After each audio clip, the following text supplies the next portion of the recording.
Good morning, everyone. So I'm happy for the Americans. I'm happy to see all the changes coming in with the new diets and what's being recommended.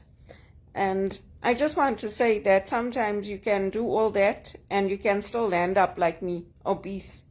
You can still end up pre-diabetic. You can still end up with all these conditions because hereditary factors play into it.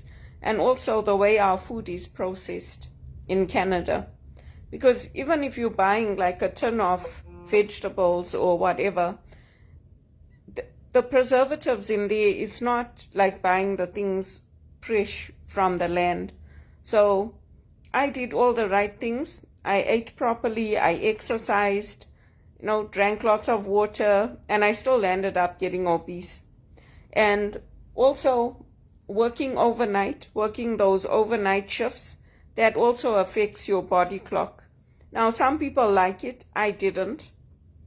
But if you already have low anxiety to begin with, and your company puts you on a shift, knowing that, that's on the company. Because you really don't have a choice. In Canada, the companies will tell you, you either do it, or we're going to terminate you. Like, there's no option. There's no there are other things coming up and we'll call you back when we have something. There's nothing like that. The companies here are not like the companies in England. They don't care. There's no job sharing. There's no okay, we're going to lay you off temporarily and call you back. There's nothing like that. If you're lucky and you get somebody that knows your work and knows your standards and knows that you're diligent, you might get a good manager that will say, okay, you know what, this is not your fault. We're going to lay you off, and when we have a new opportunity, we're going to call you back. But 99% of the time, that's not the case. And also, our water here, it's like a catch-22, right? Because they tell you, don't buy bottled water because the plastics are going into that water and you're drinking it. But if you're drinking water from the tap, you can taste it. It tastes like it came out of the river. It's got like that soily taste to it. So I boil my water. I boil all my water before I drink it. And I kept some of you get like these, the sparkling waters. You get those which are also good for your health. They're infused with lime and things like that. So I keep some of those. But you can't also just drink that like you would drink water because that builds up electrolytes in your body, and those can also go crazy. So yes, I support what America's doing, and I think it's a good thing. But I know that, like even here, never mind America, even here they put industrial products that they use in paints and thinners and all that. They put all those things in our foods. So we're eating that. Of course, you're going to end up getting cancers and all that kind of thing. And if you drink Coke and, pop and all that every day, obviously that's going to affect you. But I don't. I don't drink Coke every day. I don't eat like tons of potatoes and breads and rice and all that. I don't. And I'm fit. I'm active. So sometimes you can do all the right things and still end up with a bad outcome. That's what I say. But I think the systems they're putting in place in America are good. I support them. And I support even what they're doing with ICE. Because even if you listen to the Catholic priests that are in America, they'll tell you that there has to be a balance.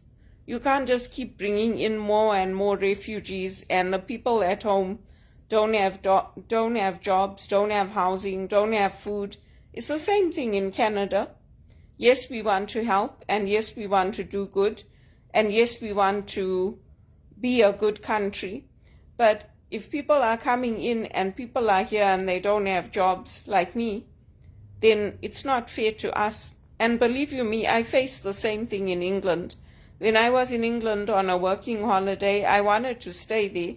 They knew about all the political problems. They knew about the land grabs. They knew about everything. They still sent me a letter to say that you have to leave the country when your visa expires. And I even went to the Home Office to talk to them And they said no. We know about the situation in Zimbabwe. We know about the political upheaval. We know everything that's happening, and we've denied your case. I said, but can't I speak to somebody, a supervisor or somebody, because I'm already working and I've got a good job? They said no. So, I mean, yeah, it's not like ideal. It's not what I want, but I went through hell to come to Canada. I went through hell. I had to prove my papers. I had to prove there was a real case. I had to go and meet with the consulate general. I had to talk to them about it. And even then, there was no guarantee. They told me, they said, there's no guarantee that they'll accept you. Because you're applying from England. You're supposed to apply from your home country. So I support what ICE is doing and all of that. Yeah, I pray that they don't target the wrong people and that they get the right people out. But you know what? When you come here, nobody helps you. You sleep on the floor, then slowly you build up your life and you try to get work, you try to make the most of it, you retrain, you requalify. So I support what America's doing. Because America, even when they fought for Zimbabwe to get independence and the African countries, they did it out of their own self-interest. They did it because of the Cold War and all of that and everything that was happening at that time, because they didn't want another thing to deal with. So I support them, and I support Canada doing the same. All that money that we're sending to Africa and Ukraine and all these places, we need that investment here. So yesterday I joined that Results Canada call just to see whether I wanted to stay on or not. And I'm not staying on. I'm not staying on because when I look at the poverty report for Canada, when I look at what's happening with Food Banks Canada, when I look at the things that are happening in Canada, millions of people lining up at food banks, and that includes us. It includes me. My mom also used to get food from the church they go to, not the Catholic church, but a Christian church, and share it with me. So I'm not supporting it. I'm not supporting it. And Bono, he flip-flops. He said he was just going to concentrate on the music and he wasn't going to be involved in the One campaign and all of that. And now he's releasing political statements. Well, you know what? I'm not supporting that either.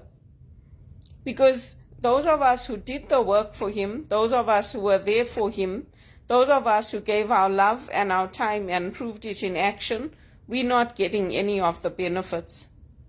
So I'm not supporting it. I'm not. So, and one of the reasons that Bono brought us on was because the idea was that he was supposed to spend time with us. He was supposed to take us to his events. He was supposed to meet with us. He was supposed to welcome our voices, even if they dissented with his. And that was the whole purpose of setting up this One campaign.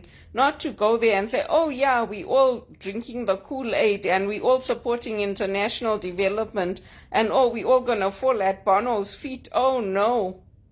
So I don't know who he's got on his teams now and his volunteers, but they all drinking some Kool-Aid about, oh yeah, it's so good and we all enthusiastic and the government should give more money. Oh no. Oh no. We were a different kettle of fish. So I wish these young people good luck because I don't know who trained them. I don't know what they're doing, but they're all doing the same things. When I joined that call, I hopped off because they started doing the same things that we were doing on the One campaign. So if they're all coordinating it and they're all working together, well, it's all vanilla. Why should I even bother? Why should I? I'm not going to. I'm not going to. I'll continue to do what Bono got me into the campaign to do, and I'll tell him on social media, because obviously it's like broken telephone. You send the messages through the team, and what message he lands up with and what message you're sending is different. And you can ask any of the past people that led it, that were hired. It's not what it is now. It's a load of bullocks. It's a load of bullocks. In the past, that Freedom Medal ceremony, those of us who put in the work, at least two or three of us would have been there. If he was going to be in the US, they would have included some of the Canadian volunteers. They would have set up meetings for him to come here. I'm not giving my time and my love and my energy to somebody at that launch, we were told one thing and who's doing the exact opposite. And bringing in somebody from Africa to run the campaign when you know that Africa is full of corruption, you know what's happening in Nigeria, you know about Boko Haram, you know that there's like a continuity, just like in America with the politics, and you endorsing that person and you're bringing them in, and you just forgetting about the rest of us. Screw it. Screw you, Bono. That's what we're saying. We're not saying it. I'm saying it. Other people are not saying it directly, but that's what's happening. Like, he needs to wake up. His head is stuck in the sand. He needs to pull his head out of that sand and stop modeling. Really? The people that are doing the work are getting shafted? Oh, no. No, thank you. I feel sorry for these young people that are saying, oh, Mandela, did you do anything? Did you do anything? Did you go and protest? Did you go and visit Africa? Do you know what it's actually all about? Oh, no. No, thank you. I pulled out of everything yesterday. I'm not helping them. None of them. And Bono, well, he's going to get his messages like the one I sent yesterday. Oh, no. Thanks for nothing, Bono.